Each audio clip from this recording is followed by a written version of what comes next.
Last week I came home after such a long stressful day. My head was heavy, my mood was low. Then I turned on something that completely changed my space. A little tabletop fountain sitting quietly on my desk.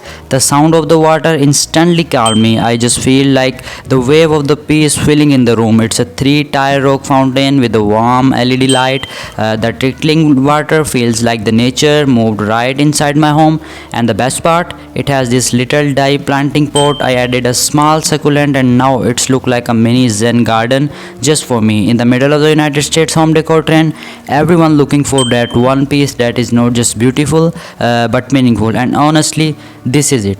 And if you have been searching for something that makes your home feel warmer, calmer and truly yours, this fountain is the piece you did not know you needed. I cannot imagine my evenings without it now. If you want to buy it, I will put the link in the description. You can buy it from the Amazon.